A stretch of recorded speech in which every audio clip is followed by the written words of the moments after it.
Everybody say, praise the Lord. Pakibasa po, 2 Chronicles 7:14 to 16, Sister Leah.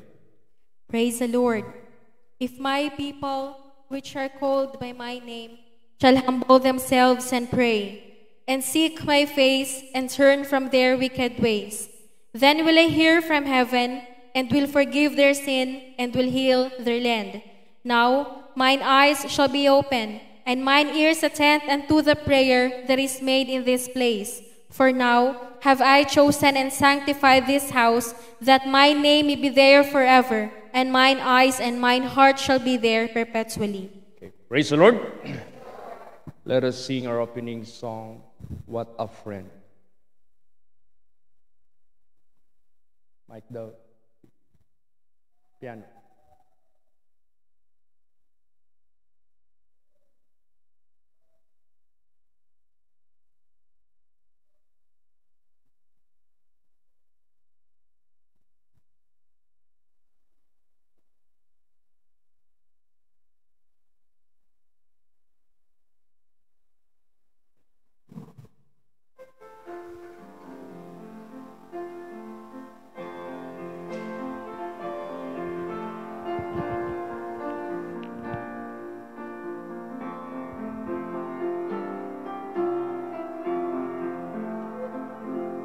Sing.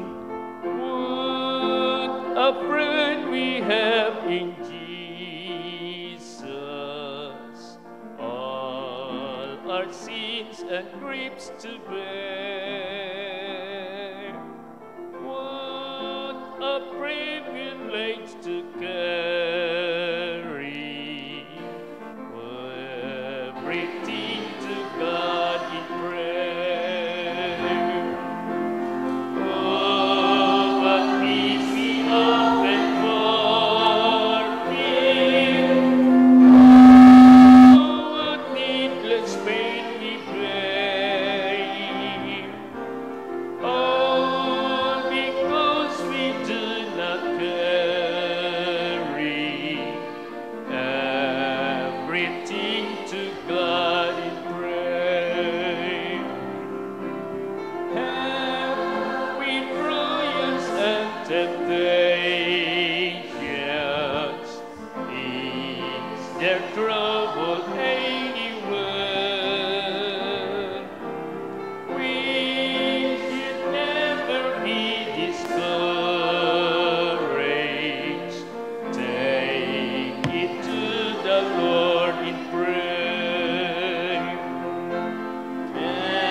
Let us all pray. Magsidalangin po tayong lahat. How great thou art, O Lord my God. Maraming salamat po, Ama ko sa langit, Panginoong Hesus-Kristo. Napakadakila niyo po sa aming buhay. Gumawa po kayo ng paraan na kami po ay maging friend of God. At dahil dito, meron po kaming opportunity na lalapit po dyan sa inyo upang hihingi ng tulong. Lalo't na sa sanglibutang ito na napakadilim at napakasama na ng sanglibutan. In the last days, perilous time shall come.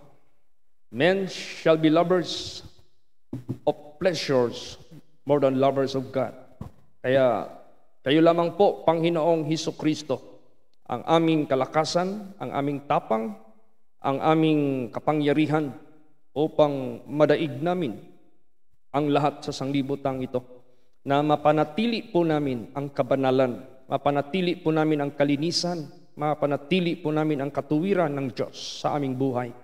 Kaya pagpalain niyo po ang aming prayer meeting, mga awitin, buhay na testimonyo, pasalamat sa inyong mga anak, at lalo't higit sa lahat, ang inyong mga mensahe, ang inyong mga banal na salita, na siyang aming magiging kalakasan, na magamit po namin sa katalinuhan, kaalaman, upang kami ay laging lumalakad na may talino mula sa inyo. Surround us with your angels, cover us with your precious blood, so that no evil can harm us, nor can disturb us. Speak to your people through your message, through your precious words, and by the leading of your Holy Spirit, use thy servant. Marami pong salamat. Kayo po nagsabi, anuman hingin nyo sa aking pangalan ay ipagkaloob ko. In Jesus' name, amen. Everybody say, praise the Lord. Okay, please be seated. Everybody say, praise the Lord. Let us open our Bible on Ephesians chapter 5, verse 16. Pakibasa po, Sister Leah. Praise the Lord. Redeeming the time because the days are evil. All right. So, sinasabi po, redeeming the time because the days are evil. Yung time ay napaka-importante sa buhay natin. Anumang time na lumilipas, hindi na natin yan maibalik. Habang meron pang time, ay gamitin natin ito para sa kahandaan ng ating kaligtasan. Kung merong mang ating bigyan lagi ng priority, ayon sa kanyang banal na salita, but seek ye first the kingdom of God. You have to secure always first the kingdom of God or salvation dyan sa buhay mo. So habang may time pa tayo na magawa pa natin na ma-prioritize natin ang kaligtasan, do it because that is the right move na dapat nating gagawin. How about our pamumuhay sa sanglibutang ito? How about ating mga pagkain, damit, shelter, ano-ano pang mga income na dapat kailangan ng mga anak ng Diyos? In all these things shall be added unto you. Paraan ng Diyos, kapangyarihan ng Diyos, i-add lang lahat. Bubuhayin tayo ng ating Panginoong Diyos so that we have to redeem the time. We have to use the time to secure our salvation. Kaya kung sinisecure natin yung ating kaligtasan, katulad na rin sinisecure natin ang ating mga pangangailangan. Praise the Lord! Kung inuuna natin pag-secure ang kaligtasan o kaharian ng Diyos, sinisecure na rin natin ang ating kinabukasan. Because God will do His promise. Gagawin ng Diyos ang kanyang pangako. Bakit natin kinakailangan i-redeem ang time? Because the days are evil. Ibig sabihin yan, ayaw ng Diyos na tayo ay mapasama. Ayaw ng Diyos na tayo ay masumpungan together sa mga manggagawa ng masama. Tama na yung experience natin noon. Tama na yung mga karanasan natin noon. Tama na yung ating mga previous na nagawa nating mga kasalanan out of our innocency. Ibahin na natin yung isip ngayon. Ibahin na natin yung buhay natin ngayon. Naliwanagan na tayo sa banal na salita ng Diyos. Kaya nga sinasabi diyan, in judgment I came into this world so that they which see not might see, and they which see might be made blind. Sa kahatulan ako'y pumunta dito para yung hindi nakakakita o bulag, hindi nakakakita, ay kinakailangan sila ay makakakita. Ngayon nakakakita na sila, kinakailangan silang mabubulag. Minsan, sa mga salita ng ating Panginoong Hesukristo, pag hindi natin itinanong kay Kristo anong ibig sabihin niyan, hindi natin maintindihan. Tayo na mga bulag sa katotohanan, kailangan tayo mamulat. Pag namulat na tayo sa katotohanan sa kanyang banal na salita, kailangan tayong mabulag. Saan?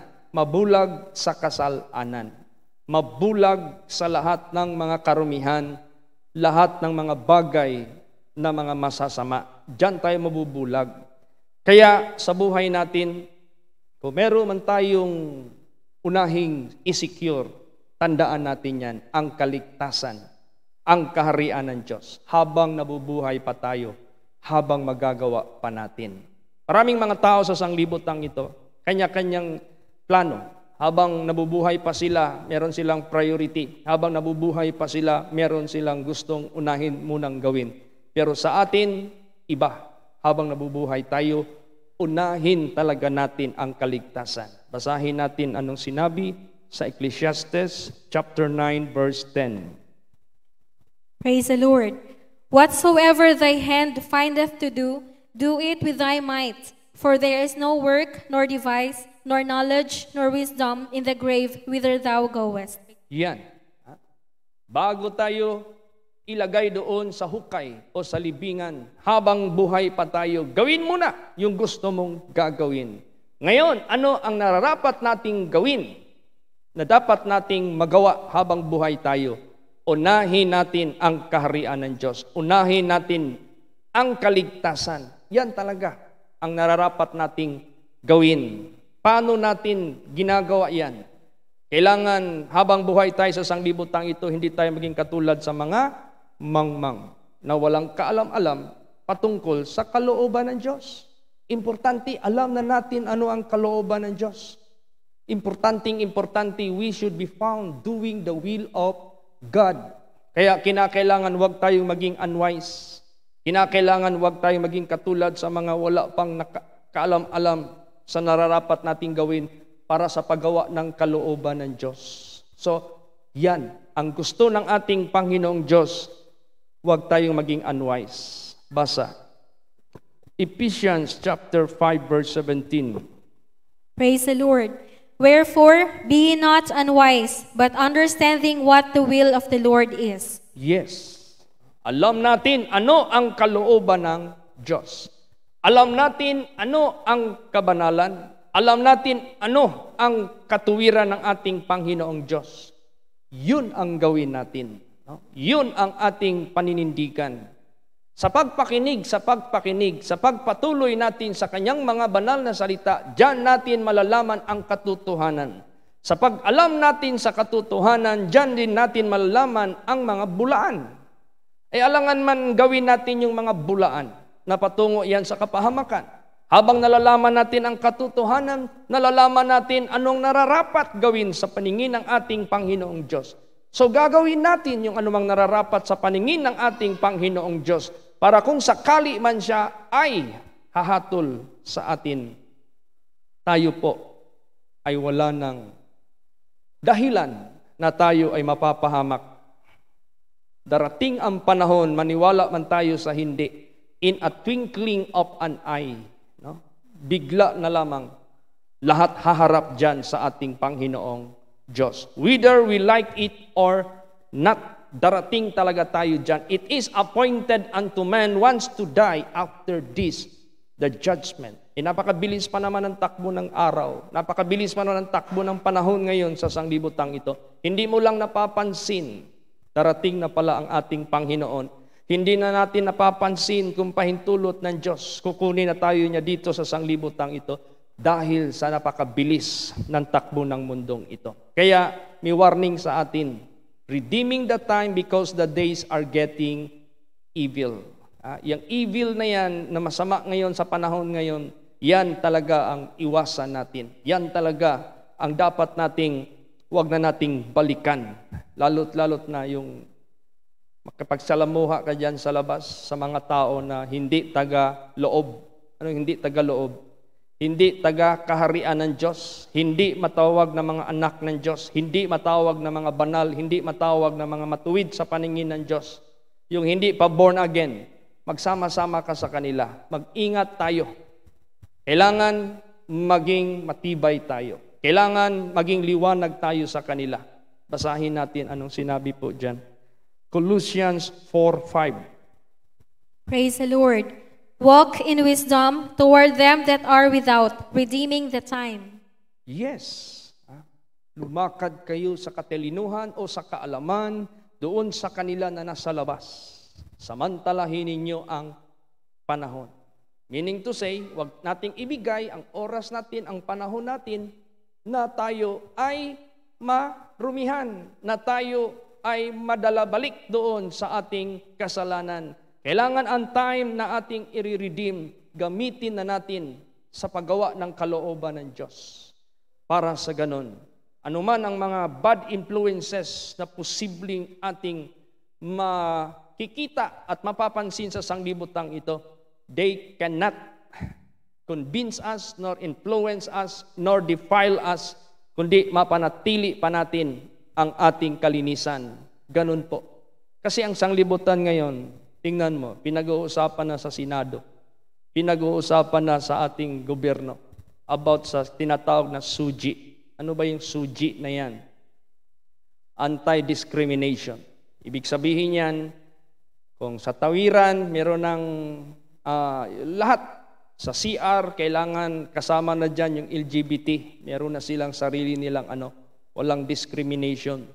So, accepted na sa community ang mga homosexuals, lahat ng mga transgenders, lahat-lahat na ng mga bagay dito sa sanglibutang ito na nag-i-exist. Na kung tutuusin mo naman, ito yung mga gawa ng Sodom and Gomorrah. Kung tutuusin mo naman, ito yung mga binaha ng Diyos. Ito yung mga sinunog ng Diyos. Ito yung mga kasuklam-suklam sa Diyos. So gusto ngayon ng batas ngayon ng mundo, yan ay i-accept, yan ay i-tolerate, yan ay ibibilang as acceptable. So ibig sabihin yan, the sins of this world is now prevailing. No? Nagpiprevail na ang kasamaan ng sanglibutang ito. Kaya redeeming the time because the days are evil. Pasamang-pasama na ang sanglibutang ito. Nagpiprevail na sila. Kaya, therefore, sa labas, mag-ingat tayo. Let us walk wisely. Let us walk in the light. Maglakad tayo sa liwanag. Kasi matindi na. Tumawag sa akin si Pastor Jongjong of Iloilo Congregation. Pastor Chit, merong binigay sa amin dito na mga forms na pipil up pa namin at pipirmahan namin. This is all about SUGI. Na lahat ng mga Christians mag-protest. Ano yung protest? Yung parang pigilan na huwag yan ituloy. Anong gagawin ko dito? Sabi ko, alangan magpakita ka ng approval. Pinagbabawal nga yan ng Diyos. So you should not approve it.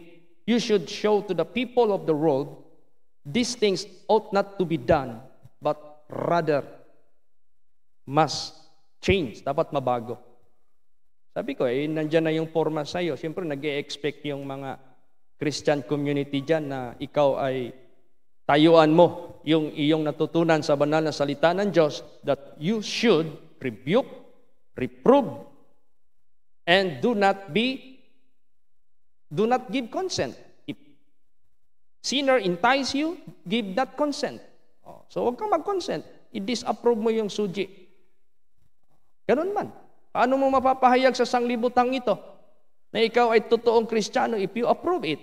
So para malaman ng buong sanglibutang ito, disapprove all evil in the eyes of God. Praise the Lord! Kaya hindi biro itong ating buhay sa sanglibutang ito. Kaya yung sabi ni Brad Pabs kanina, yung nag-MC kanina. Time will come. Ang mga Christians,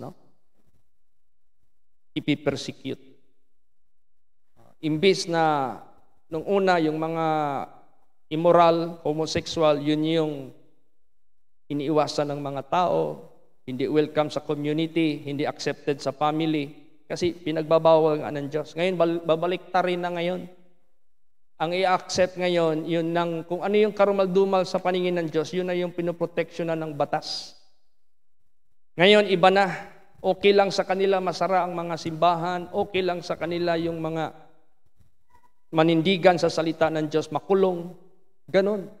Kaya, minawarningan tayo ng ating Panginoong Diyos. Praise the Lord. Be not conformed to this world. Yan ang tandaan natin. Basahin natin yan sa Romans 12 verse 2. Praise the Lord. And be ye not conformed to this world, but be ye transformed by the renewing of your mind, that ye may prove what is that good and acceptable and perfect will of God. Yan. So bilang mga children of God, who are children of the kingdom of God, we have to stand. We have to stand with God. Kailangan tatayo tayo dyan sa Diyos. Hindi tatayo tayo sa sanglibutang ito na puno ng mga kasamaan sa sanglibutang ito. Kaya sabi diyan, be not conformed to this world, but be ye transformed by the renewing of your mind, that you may prove what is that good, acceptable, perfect will of God. Kasi ang what is good, what is acceptable, what is perfect will of God, hindi na ito pinapaniwalaan ng maraming tao sa sanglibutang ito. Binabasura na nila yan. What is good, what is perfect will, what is acceptable unto God. Hindi na ito binibigyan ng kahalagahan. Ang binibigyan ngayon ng kahalagahan, kung ano yung bad, yan ay ina-accept. Kung ano yung bad, ginagawa ng batas para proteksyonan. Kung ano yung against sa will of God, yun yung ngayon ang pinopromote ngayon sa sanglibutang ito. Kaya sabi diyan, be not conformed to this world. Huwag kayong magsang-ayon sa sanglibutang ito. Paano ngayon yan, Pastor? What if the majority of the world will adapt the system of the world na nandito na ang kasamaan, inadapt na ng maraming mga tao, it become a common practice of the people of the world. And the children of light, the children of God become fewer and fewer and fewer. Lumiliit ng lumiliit yung mga tunay na totoo na mga anak ng Diyos. Kahit pa kunti na lang maiwan ang banal at matuwid sa mata ng Diyos, kahit pa outnumbered ng karamihan ng kasamaan sa sanglibutang ito, do not ever follow by multitude. Huwag tayong sumunod porque marami na ang gumawa ng ganon. Sumunod na lang tayo. Huwag. Basahin natin yan. Exodus 23 verse 2. Praise the Lord. Thou shalt not follow a multitude to do evil, neither shalt thou speak in a cause to decline after many to wrest judgment. Yan. Huwag kayong sumunod sa karamihan sa paggawa ng masama. So ibig sabihin yan, rarami at rarami ang makukumbinsi sa sanglibutang ito to accept which is not acceptable in the eyes of God. Do not follow together with them. Huwag tayong sumunod sa kanila. Manindigan tayo sa what is acceptable, what is good, and perfect will of God. Huwag nating gawin yung mga ginagawa ngayon ng mga karamihan ngayon sa sanglibutang ito na naliligaw na ng landas. Kaya hindi basta-basta. Alam mo, ang ating Panginoong Hesukristo, nagbigay na siya ng pauna. Nag-forewarned na siya. Meron na siyang pahiwatig. Alam mo, God knows what is ahead. God knows what will be the future. Kaya He can give us earlier warning para makapag-ingat po tayo. Ano yung early warning ang kanyang sinabi dito? Basa. John 7 verse 7. Praise the Lord. The world cannot hate you, but me it hateth, because I testify of it that the works thereof are evil. Yan. Why the world will hate our Lord Jesus Christ? Because He's going to testify that their works are evil. Hindi siya nagbibigay ng approval sa mga kasamaan. Hindi siya nagbibigay consent sa mga kasamaan. He reproved the world. That's why the world hated Him. Kaya galit ang sanglibutan sa ating Panginoong Hesukristo. So, kung tayo'y walang panindigan, the world cannot hate us. But the moment we stand with Jesus Christ, if Jesus was hated, ganun din po tayo. The same. Kapuputan tayo ng sanglibutang ito. So we have to get ready for that. Praise the Lord. Pero hindi niya tayo pababayaan. God has a perfect timing how He will deliver us. Yun na nga yung rapture.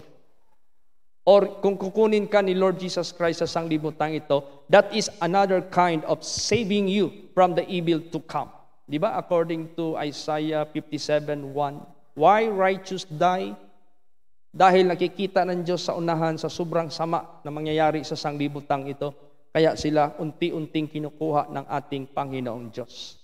But if it happens, na nandito pa tayo buhay, huwag tayong matakot. God knows how to deliver the righteous out of all this present world full of trouble. Huwag tayong matakot. Never tayong matakot. Kahit ano pa ang mga pangyayari sa sanglibutang ito, never tayong matakot. God knows how to save us and to deliver us. On the part of our Lord Jesus Christ, He declared that the world will hate Him because He will tell them that their works are evil. How about on our part? Basa. John 15:19. Praise the Lord. If ye were of the world would love his own. But because ye are not of the world, but I have chosen you out of the world, therefore the world hateth you. Yan. Kung kayo ay dito sa sanglibutang ito, ibig sabihin yan, kung kayo ay sumasang-ayon sa sanglibutang ito, sa paglalasing, sa mga bisyo, sa mga homosexuals, sa mga fornications, sa mga adulterers, lahat ng mga karumal-dumal dyan sa harapan ng Diyos, ungodliness, unrighteousness, unholiness, nandyan na. Rebellion against God, disobedience to His commandments, nandyan na yun, nandito sa sanglibutang ito. They do not acknowledge God. They do not consider God is the creator of all that should be worshipped and should be followed. They do not consider that. So these are the ungodly people. These are the wicked people of this world. Gusto ng ating Panginoon Diyos, wag. Galing na tayo dyan before, out of our innocency. Kinuha na tayo dyan. Kaya sabi ni Jesus Christ, if ye were of the world would love his own. But because ye are not of the world, but I have chosen you out of the world. Pinili ko kayo mula sa sanglibutang ito. Kinuha niya tayo mula sa kasalanan. Kinuha niya tayo mula sa kamunduhan. Kinuha niya tayo from ungodliness and worldliness. Therefore, the world hated you. Kaya ang sanglibutan napupuot sa inyo. Bakit napupuot sila? Because we do not give approval of their evil deeds. And because we tell them that is not acceptable, that is not good, that is bound to hell. Minsan ang mga tao, pag sinabihan mo ng totoo, they thought you embarrass them, you insult them. Sometimes they think that you are not friendly unto them, not knowingly. You are just telling what is right and acceptable in the eyes of God. Kaya sa pag-prove natin sa sanglibutang ito, what is good, what is acceptable, what is perfect will of God, we shall be hated. No? Kapuputan tayo. Expect it. Praise the Lord.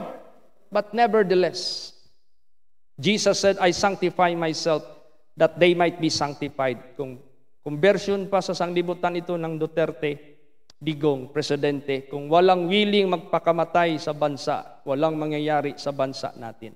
Tayo rin, kung hindi tayo willing magpakamatay para sa ikaliligtas ng mga tao, walang makakakita sa katotohanan. Yan ang ginawa ng ating Panginoong Hesukristo. Praise the Lord!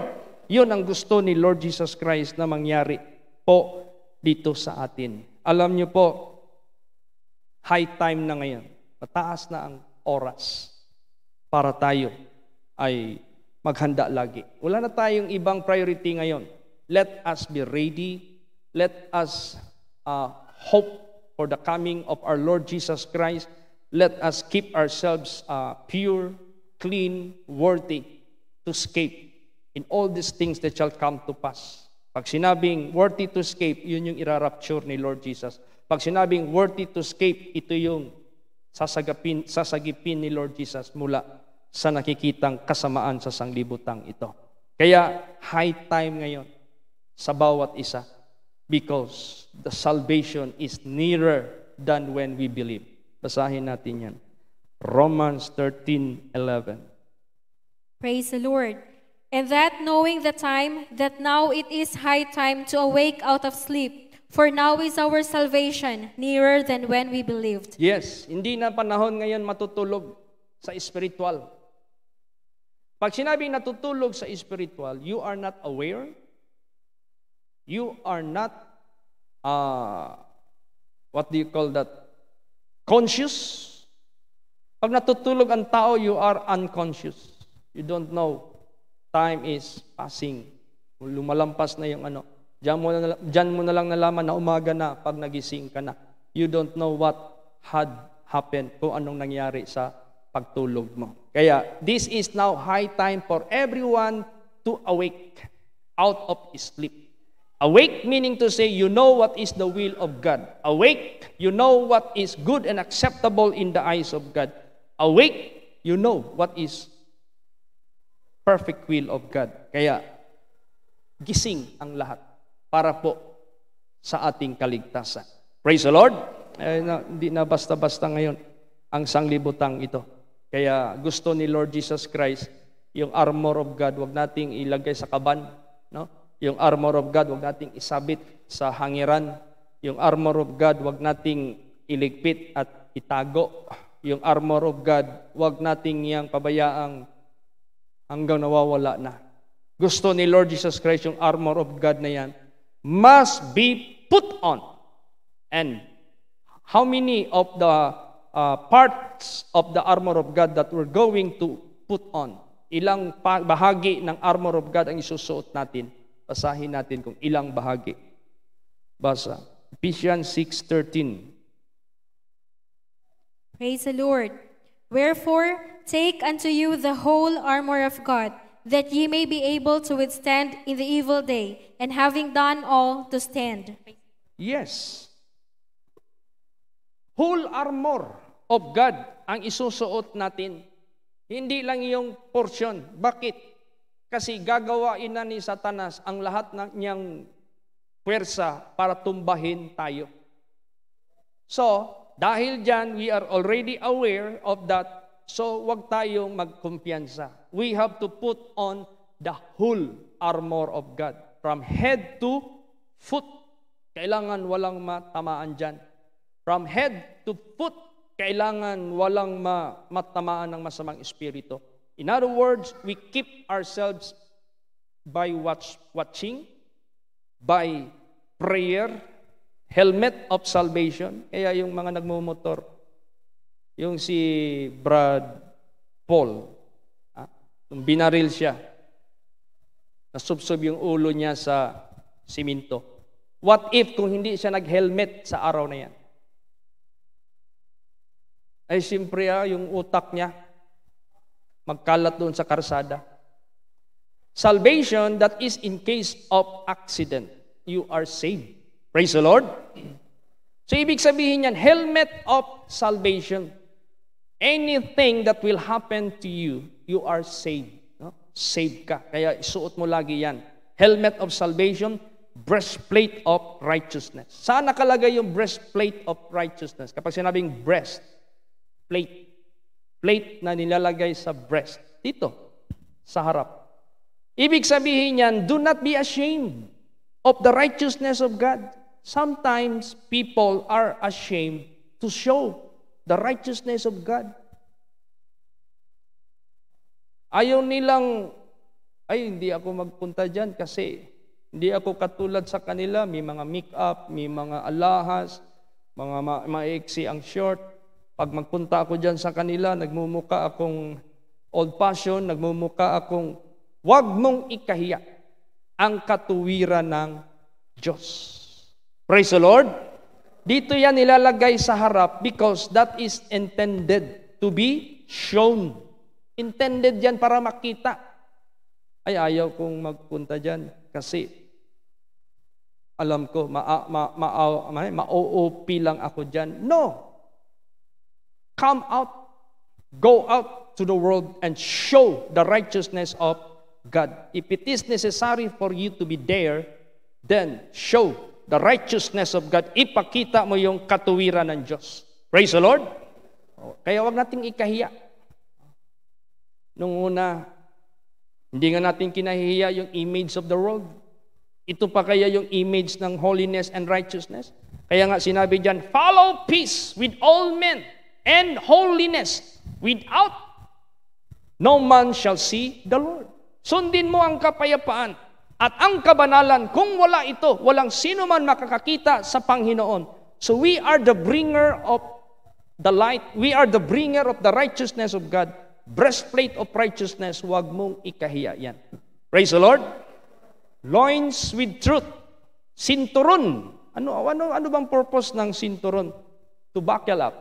Bakit iba-buckle up mo yung sinturon? So that your trouser, hindi yan mahulog.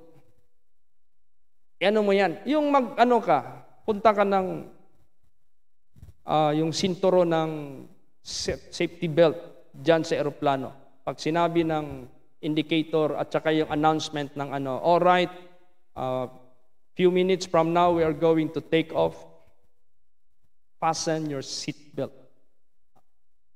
Kailangan anuhin mo yan para in case of emergency, hindi ka mawala sa iyong inupuan, hindi ka matapon doon sa pinakalikod o sa pinakaharap. Nandyan ka pa rin, matibay.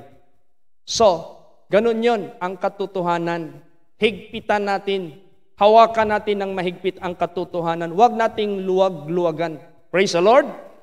Kailangan natin higpitan yung katotohanan na nalalaman natin sa kanyang mga banal na salita para hindi tayo matapon, hindi tayo ma-displace, hindi tayo ma-corrupt, hindi tayo ma-contaminate, hindi tayo ma-deceive sa sanglibutang ito. Higpitan mo yung katotohanan sa baywang mo. Ibig sabihin yan, the Word of God which is truth. Higpitan mo sa isip mo, higpitan mo sa isip mo. Incline your heart to perform His statutes always, even unto the end. Higpitan mo, wag mong paluwagan. Baka pagdating mo dyan sa unahan, may turbulence, may pagsubok, hindi ka naka-seatbelt, baka lilipad ka, mapahamak ka. Praise the Lord! Dami kayang na-aksidente, hindi nagamit ng seatbelt, yung mga vehicular accident that caused them to death. But there are also much people who use seatbelt during their trip and unexpectedly they met an accident on the road. Mabuti nilang naka-seatbelt, hindi sila namatay. See? Yan yung katotohanan. Higpitan natin yan sa buhay natin. Praise the Lord. Huwag mong paluwag-luwagan. You have to remember His words sa iyong laging napapakinggan. Ano pa? Shield of faith. Kalasag ng pananampalataya. No? Alam mo si Satanas, magsusulsul yan sa atin, sa isip natin. Pag mahina-hina yung faith mo, you will be discouraged. Pag mahina-hina yung faith mo, you will be deceived. Pag mahina-hina yung faith mo, wala. Magkakaroon ka ng anxiety. Magkakaroon ka ng depression. Pagkatapos niyan, i-possess ka na ni Satanas because alam niya na mahina ka na. Wala kang faith eh. Faith is the shield. From fiery darts, from arrows, from bow, kung ano-ano pa yung ititira ni Satanas sa atin, yung faith natin yun yung magsishield, yun yung magsasangga. Hindi yan sila makakatama sa atin to our destruction. Kaya yung faith natin, kinakailangan natin laging suotin. Praise the Lord. Faith, shield of faith. Shoes for the preparation of the gospel of the Lord. Saan man tayo pupunta, you must be ready to share the word of God. Saan man tayo pupunta, you should always ilagay mo sa isip mo that we are here in this world to shed light to the people of the world. Para maging liwanag tayo sa sanglibutan ito. Do not hide. Kaya nga sinabi sa Bible, meron bang naglagay ng ilaw sa lampara, nilalagay sa ilalim ng mesa? No, nilalagay yan sa top so that the brightness of the light will brighten the whole room. Ganon din sa buhay natin. You must be ready to prepare the gospel of the Lord Jesus Christ. Praise the Lord. Package na yan. Wherever you go, nandyan yan lagi. You must be ready to share the Word of God. Ano pa? Helmet, breastplate, loins, shield, shoes. Then, the only offensive part of the whole armor of God is the sword. Lahat yan defensive eh. Helmet, breastplate, shoes, belt, shield. The only offensive, yung pang tira, pang patay. Yung mga tukso, hindi lang natin sinasangga, pinapatay natin yan. Praise the Lord! Ibig sabihin yan, lahat ng mga tukso sa buhay natin na pakana ni Satanas para tayo malaglag, we are not just shielding ourselves or defending ourselves, but we have also to strike and kill them. Patayin din natin yan. Yun yung word of God. The sword of the Spirit, which is the word of God. Hindi kay buhay pa rin yung mga tukso sa buhay mo. Puro ka lang sangga, puro ka lang sangga. No, you have to be an offensive against them using the sword, which is the word of God. Kill them so that they will not anymore attack you. Praise the Lord! Meron mang mga kaaway, iba na naman. Ibang chapter, ibang level na naman because we are growing up, we are growing up, we are growing up. Ganon. Defend yourself against them and kill them. Tingnan mo si Lord Jesus Christ. 3 times siyang tinukso, di ba? Pinatay niya. Nawala. Ganon din sa buhay natin. Word of God. We must show offensive against the devil. Do not ever be friend of the devil. Huwag kang maging kaibigan sa kanya. Ngayon, maikli lang yung buhay natin sa sanglibutang ito. No? Minsan, makikita ako ng picture dito ni Sister Emma. Pinapahula-hulaan pa nila, kilala nyo ito.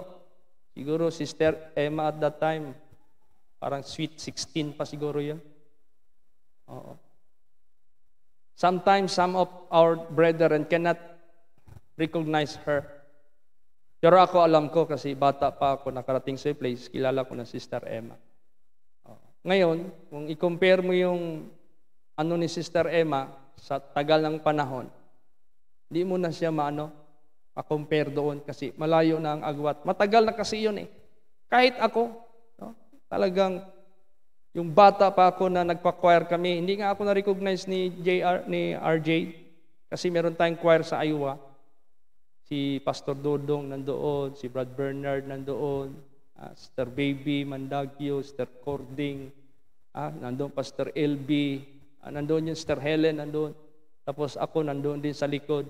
Hindi ako nakita ni Brad RJ.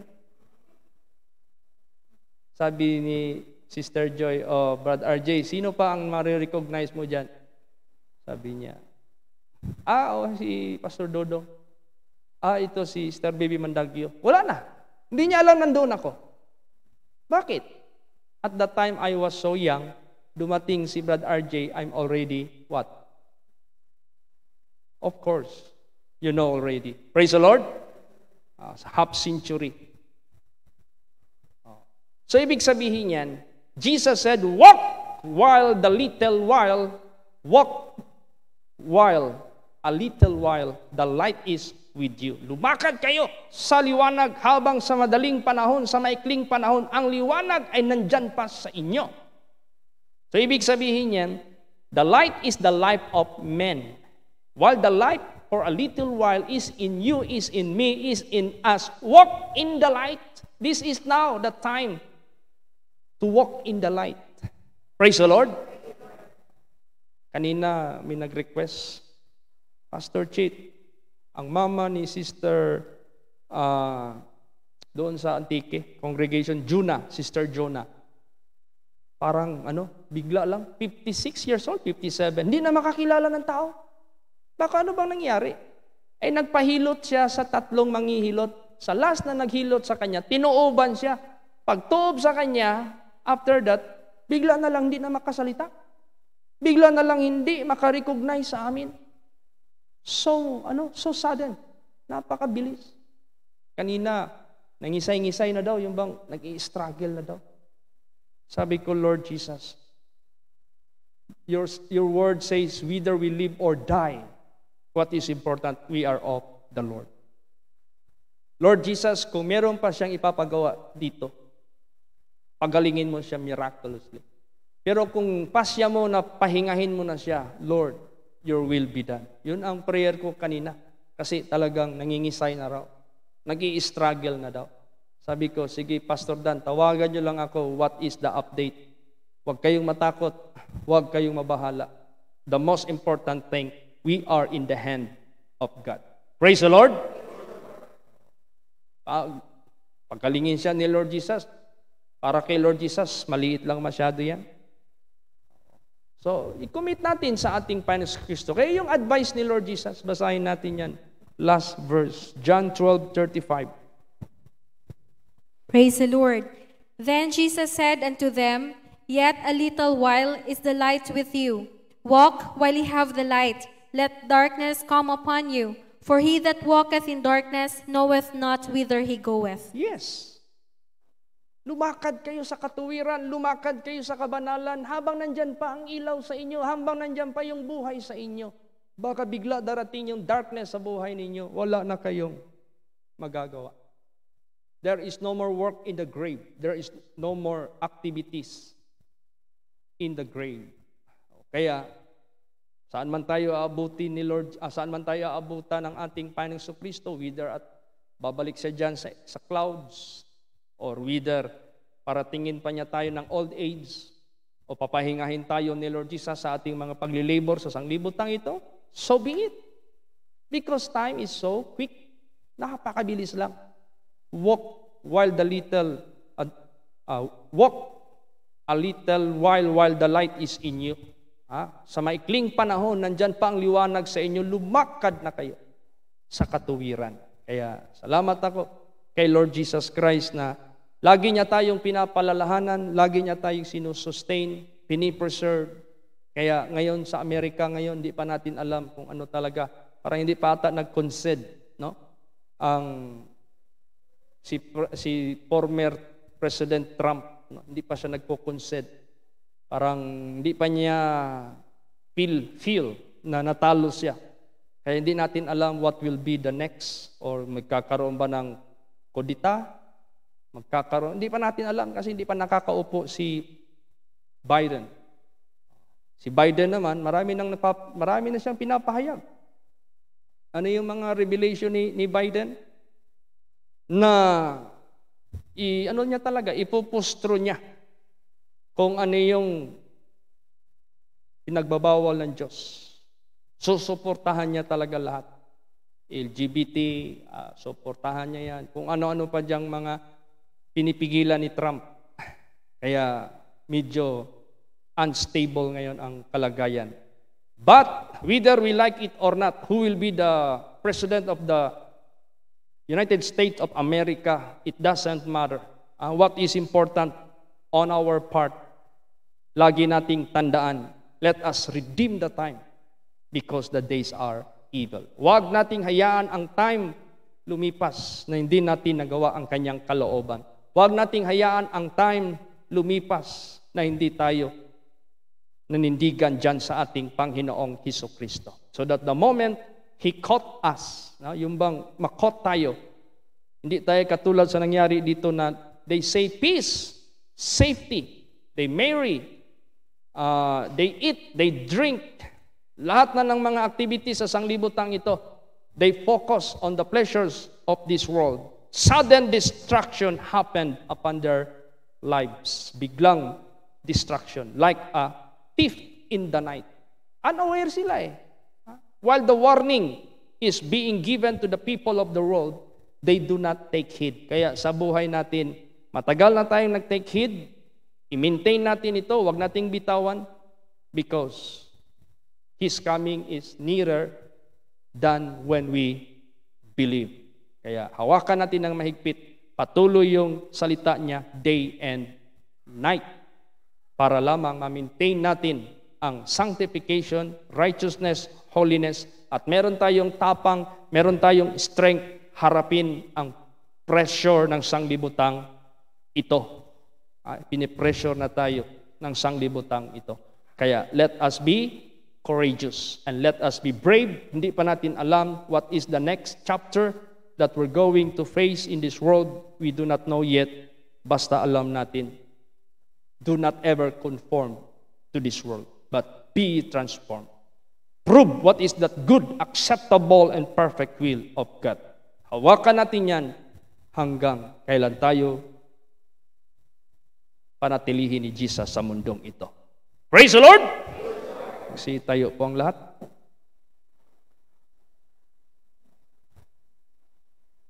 Magsidalangin po tayo. Hallelujah. Let us all pray. Taas po mga kamay, pikit po ang mga mata. How great thou art. Hallelujah. Lord Jesus, marami pong salamat sa lagi niyo pong paalaala po sa amin, sapagkat narito kami sa sanglibutang ito na puno ng kasamaan, puno ng kadiliman.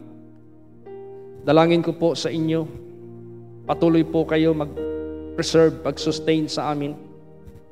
Thy word have I hid in mine heart that I might not sin against thee. Thy word is a lamp unto my feet and a light unto my path. Lord Jesus, i-preserve niyo po ang bawat buhay ng inyong mga anak sa kabanalan at sa katuwiran.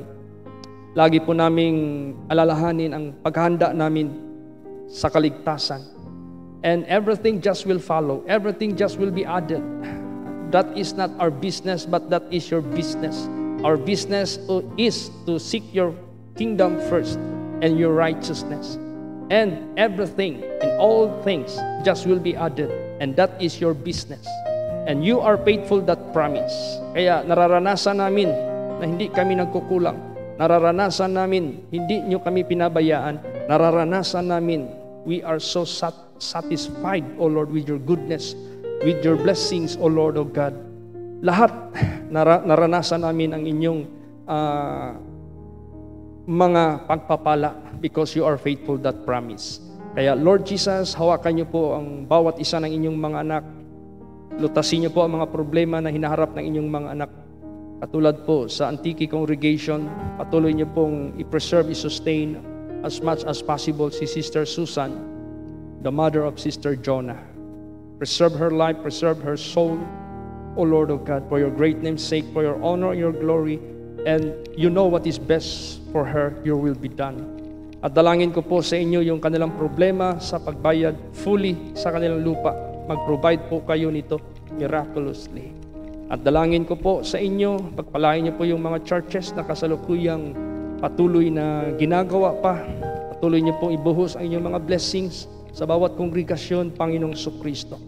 Patuloy po kayo sa pag-establish kahit naman ng inyong righteousness sa bawat buhay ng inyong mga anak to the entire world. Saan man naroroon po ang inyong mga anak, patuloy niyo pong bigyan ng kasigasiga ng bawat isa at huwag magsawa.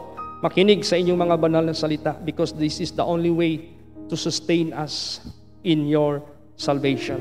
At dalangin ko po sa inyo, i-preserve niyo po lalo tang mga overseas churches, O Lord, sa London, sa Canada, sa Malaysia, at yung mga individuals who are working in different countries, sa Dubai, sa Japan, kahit pa man sa Singapore, sa New Zealand, kahit pa man sa Africa, Middle East, at kahit pa man sa Norway, America, saan man naroroon ang inyong mga anak sa United Kingdom.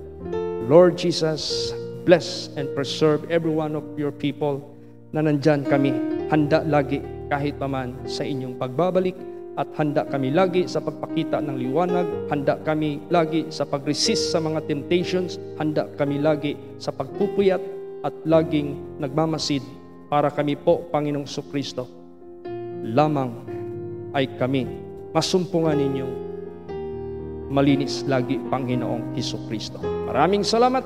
At patuloy niyo pong pagalingin si Pastora Pasing, patuloy niyo pong pagalingin si Sister Vicky Gonzales, patuloy niyo pong pagalingin si Sister Marisa Montañez, patuloy niyo pong pagalingin si Brother Roger Serrano, patuloy niyo pong pagalingin si Sister Elia Julian, patuloy niyo pong pagalingin si Sister Baby Mandagio, patuloy niyo pong pagalingin si Sister Susan of Antique Congregation. Patuloy po kayo, Lord Jesus, sa pag-sustain sa bawat isa. Kung may mga problema man ang inyong mga anak na hinaharap, lutasin niyo po ito. Lutasin niyo po ang problema ni Brother Paul at saka ni Sister Maricel. Patuloy po kayo magtibay sa bawat isa ng inyong mga anak. Salvation is the priority and everything just will be added. Kaya maraming salamat sa protection sa arrival po ni Brother John Mark. Marami pong salamat sa natapos niyang term doon po sa Japan. Sinamahan niyo po siya, protectionan niyo po siya, at gi-bless niyo po siya. Kaya Lord Jesus, bless every one of your people. Yung mga pagsubok nangyari kay Brother Pab, Sister Susan, na makarecover sila, Panginoong Kristo, according to your goodness and mercy. Lahat ng inyong mga anak, hayag niyo po yung kanilang mga personal prayers. I-grant niyo po, Lord Jesus, yung mga desires ng mga puso ng inyong mga anak dito at sa lahat na nakikinig at sa lahat ng inyong mga anak. I-preserve niyo po kaming lahat hanggang sa wakas. Marami pong salamat. Kayo po nagsabi, ano man hingin niyo sa aking pangalan ay pagkaloob ko. In Jesus' name, Amen. Everybody say, praise the Lord. Bless the Lord.